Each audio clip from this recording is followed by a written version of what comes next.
আপনারা যারা আলাপ অ্যাপ ব্যবহার করেন, আলাপ অ্যাপে আপনারা অনেকেই নগদ অথবা বিকাশ দিয়ে রিচার্জ করেন। আজকে আপনাদের দেখাবো যাদের রকেট অ্যাকাউন্ট আছে, রকেট অ্যাকাউন্ট থেকে আপনারা আলাপ অ্যাপে রিচার্জ করতে পারবেন। কিভাবে করবেন সে প্রসেসটি আপনাদের স্টেপ বাই স্টেপ দেখাবো। অবশ্যই আপনারা সম্পূর্ণ ভিডিওটি দেখবেন। প্রথমে আপনাদের ফোন থেকে আলাপ অ্যাপটি ওপেন করবেন। ওপেন করার পর আপনারা ওপরে ডান পাশে দেখতে পাবেন মেনু অপশন। এই অপশনে ক্লিক করবেন। ক্লিক করার পর রিচার্জ অপশনে ক্লিক করবেন। তারপর উপরে দেখতে পাবেন ক্রেডিট ডেবিট কার্ড, এই অপশনে ক্লিক করবেন। ক্লিক করার পর কত টাকা রিচার্জ করবেন সে টাকাটি টাইপ করবেন। তারপর নেক্সট অপশনে ক্লিক করবেন। নেক্সট অপশনে ক্লিক করার পর দেখতে পাবেন মোবাইল ব্যাংকিং, এই অপশনে ক্লিক করবেন। ক্লিক করার পর আপনারা বিভিন্ন মোবাইল ব্যাংকিং অপশনটি দেখতে পাবেন।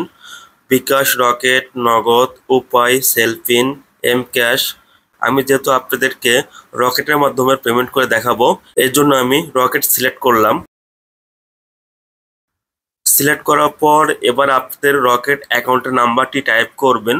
অবশ্যই আপনারা আপনাদের রকেট অ্যাকাউন্টের লাস্ট ডিজিট সহ টাইপ করবেন। রকেট অ্যাকাউন্টের 12 ডিজিট নাম্বারটি টাইপ করার পর আপনাদের রকেট অ্যাকাউন্টের পিন নাম্বারটি টাইপ করবেন। পিন নাম্বার টাইপ করার পর নিচে দেখতে পাচ্ছেন সাবমিট অপশন, এই অপশনে ক্লিক করবেন। ক্লিক করার পর আপনাদের যে নাম্বারে রকেট অ্যাকাউন্ট আছে সেই নাম্বারে ওটিপি কোড সেন্ড করবে।